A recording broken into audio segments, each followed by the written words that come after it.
take your money, put it in crypto. 1 month later, bam, it's gone. Pay attention, because if you don't, you're bound to have this happen to you too. Now let's get into the video. All right, we've had an epic run with Bitcoin so far this year, going from literally lows of $3.5 thousand to a high of $64,000.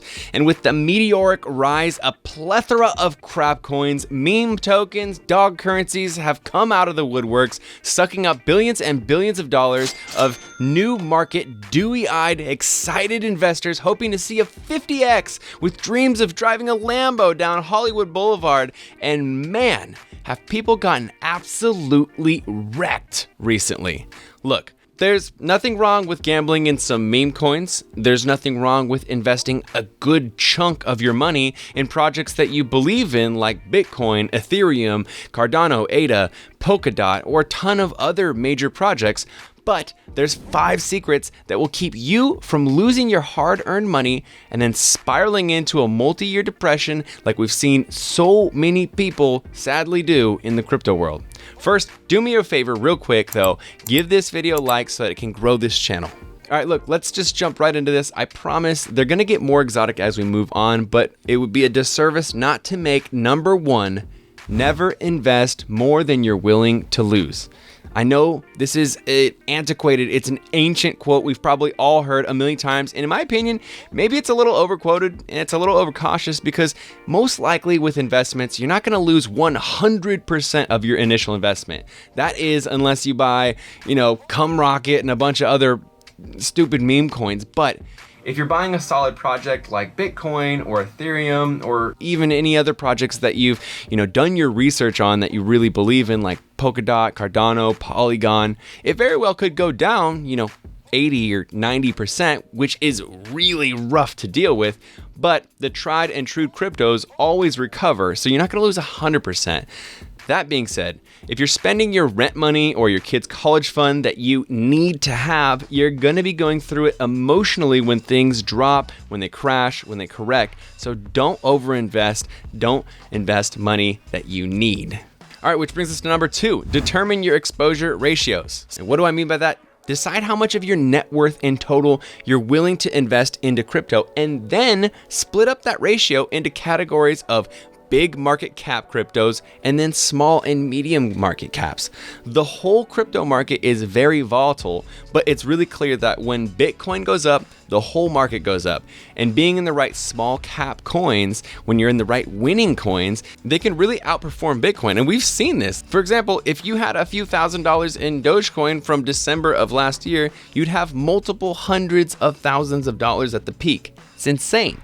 But the rule goes the other way too, and the small caps will always crash more than Bitcoin does. And if you've been here through other cycles like 2017, some projects literally never return from the crypto abyss, literally losing 98 or 99% of their total value and then never resurfacing. So come up with a ratio that you're comfortable with. Maybe that's 80% in between Bitcoin and Ethereum, and then 10% in coins that are in the top 15 of the market cap, and then maybe 10% into small cap projects that are really far down on the market cap, but you really believe in them because those are kind of your moonshots. Have your ratio and stick to your ratio. Which brings us to number 3, have a freaking plan. Everyone thinks that they're the smartest person on the planet when they're winning in the middle of a bull run, because pretty much anything you do is going to make you money. But if you don't have a plan, your emotions and your greed will have you making really stupid decisions. For example, you see a bunch of people making 20x on their investment on Dogecoin, or even completely new meme coins that you've never heard of, and people are making 100x on it. And then you decide you're going to sell some of your bigger, safer positions in the large market cap projects, like Bitcoin, Ethereum, etc., so that you can get some of those sweet tendies that everyone else is getting. And then you chase the latest meme coin, and then Bitcoin corrects 50% like it recently did, which sends your new investment in, Kitty Issue coin or Titan coin or whatever, it sends it down 90%, or, with Titan coin, 99.9%. Or another example is you feel like you're missing out and you up your monthly investment from being 15% of your monthly paycheck to 100% of it, thinking there's no way you can lose. Everyone's making tons of money. This is way too common. People have their emotions tied up, they get greedy, and then it causes you to overexpose, and then you'll be sitting there in bed with your angry wife next to you who hates you. You can't sleep, you're bordering depression, and you're questioning every decision you have ever made in your life. Have a plan. Stick to your plan. And even when you feel like you've missed out on some mega gains, don't change the plan, because hindsight is always 20/20. I'm all jazzed up. So number 4 is to set your price targets and stick to them. And what I mean by this is, some people are going to tell you to have price targets of when to sell if your investment drops to a certain level. I'd argue that those people are probably overexposed, because in my opinion, selling at a loss in something that you really believe in and have a high conviction level in, I think that's never a good choice. But setting price targets for when you're going to sell a project or a coin after it's reached a certain level of profit for you is always a good idea. Sure, your price targets might cause you to sell a little bit early and you'll miss out on the potential gains that happen over the next month or 2 months or whatever because you got out too early. But taking profits always feels great when you then watch the coin crash a few months later. You're excited because you've saved some of those profits. You secured them. A lot of people live by the take out your initial investment rule, which means that if you watch your investment go up 3 times, then sell 1/3 of it so that you have the other 2/3 that are literally just money that you never had in the first place. It's free money. It's the house money. It takes out the emotion a lot, and I think it's a really good strategy.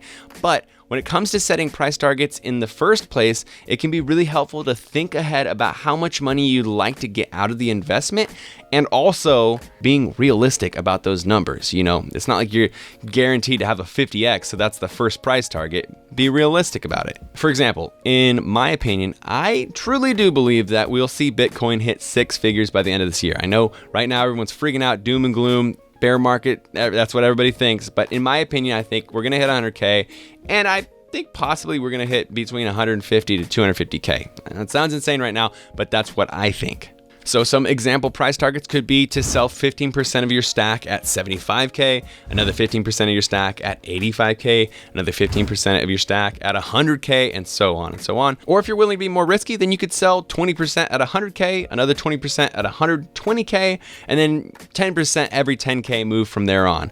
Whatever the equation and whatever the plan is, take time to set it and then stick to your plan. I personally always plan to have at least 30 to 40% of my total Bitcoin forever, meaning I'll never trade it, I'll never sell it. I'm going to have it for 50, 100 years. I'll give it to my kids. I think Bitcoin's fantastic, and there is a part of it that I want to keep forever. But it is great to have price targets to take profit as it goes up, so that when inevitably it does correct and come back down, you can buy up more Bitcoin or do whatever you want with the money profit that you've gotten. The last thing I want to say about this rule is I think the hardest part with it is when you're watching a bull market scream upwards, you're seeing this price move crazy fast, you're going to start moving your price targets, or at least you're going to want to do that. But if you were prepared for this all to happen, then you shouldn't need to. That's how people end up not taking any profits out, and then they watch as their investment corrects 90% or more, and they just keep watching it go down and down. That's totally fine if it's your plan to just forever hold, but if it's not, you're going to be stressing out and you're going to be missing on sleep every night. And finally, number 5, and stick around because there's a bonus one, but keep some of your investment in forever as your hodl stack and borrow against it one day. This is exactly how super rich individuals avoid paying taxes on their profits. This is a well-established thing. They'll plan to hold a certain amount of whatever asset forever. For example, Bitcoin. They're going to hold it for life. And instead of selling these one day for, 20, 50x profit because they've held it for 15, 20 years, they'll just take a loan out using that asset, Bitcoin, as collateral. Now, this is actually extremely easy to do with Bitcoin because there's sites like BlockFi, which, by the way, you can get up to $250 by using my link, which is in the description below, if you want to borrow or you want to gain interest on your crypto by just holding it with them in an account, basically like a savings account. But because Bitcoin is an asset, you can send and transfer you can send any amount of Bitcoin over to them, and then you can borrow dollars against it with any ratio of borrowed dollars to the value of the Bitcoin that you've deposited. The less you borrow, the less risk you'll have. So, for example, basically, say Bitcoin is at 100K, just for simplicity's sake, and you send one Bitcoin over to BlockFi, then you borrow $50,000 on it to put into maybe like a house down payment or something like that. Bitcoin will be able to fluctuate from 100K all the way down to 50K before they have to liquidate and sell your Bitcoin to cover the loan. So the more you borrow, the less Bitcoin has room to move down before they have to liquidate your position to cover the loan. So it's always a good plan to borrow a small percentage of the amount of value that you've deposited in there. This is a freaking awesome strategy. So if you're planning to hold a certain amount of your Bitcoin for the next 50 years like me, at some point, theoretically, you're going to be up 20x or more on your initial investment. And instead of selling your Bitcoin to get US dollars to buy a house or whatever you're going to buy, you're going to have to pay 30 or 50% tax when you do that. Instead, you can just borrow against it, which allows you to still own the underlying Bitcoin. So you're still exposed to the future gains as it continues to grow, but you don't have to pay that taxes. And then as it grows, you can pay off the loan with the investment as it appreciates. Again, this is a collateralized loan, and it's exactly what the wealthy use to buy properties and other investments all across the world all the time without having to pay taxes on their profits, because they're not actually realizing a profit because they're not selling any asset. They're continuing to hold it. This is exactly what I'll be doing with my Forever HODL stack, especially, like I said, at 10 years, I think the minimum Bitcoin will be at is $1 million, in my opinion. So as a final bonus tip, I want to leave you guys with this quote. If you're too stressed with your investment, you're overexposed. So take some of your money out right then, even if it means that you're selling for a loss, because if you're losing sleep and your mental health is declining, pulling that money out that guarantees that it's safe, it's not going to move anymore, is going to take so much stress off of your plate. So only leave in the amount that you're okay with being in the market and having it fluctuate without causing you to be freaking out every night, losing sleep, and having a terrible life. All right, so some of these, super common sense. I'm sure you've heard some of these. Others, I learned over the last couple years, like a collateralized Bitcoin loan. So I'm hoping that this is new information to you. Crypto is obviously super exciting. It's one of my favorite things in the world. And it's, in my opinion, a lifetime opportunity, once in a lifetime with an asymmetric upside compared to the risk. But if you're not going in with the right mindset, you are absolutely going to get wrecked financially and especially emotionally. I believe in this long term, but I'm also really realistic about the risks and the realities that could pan out. And so when things like this correction are happening, I'm not freaking out, but a lot of people are too exposed, and this is the worst thing in the world, and it's causing them to be all sorts of distressed and have all sorts of emotional issues. All right, so I kind of ranted in this video. I've got another 5 tips that I think everybody should know, and so I'll make another video, but in the meantime, leave a comment with a tip that you think that everybody should know before they get into the crypto markets. New investment videos every single week, so make sure that you subscribe to my channel and hit the bell notification so you actually get notified when new videos go up. And if you don't mind, hit the like button. It helps the algorithm get this video out to more people, helps grow the channel. And if you haven't already, use my Coinbase link below to purchase your cryptos, and use my BlockFi link to earn 5% or more interest on your Bitcoin and other cryptos that you're already going to be holding. So put those in that account and make a little bit of interest anyways. I appreciate you guys checking this video, and I will see you in the very next one.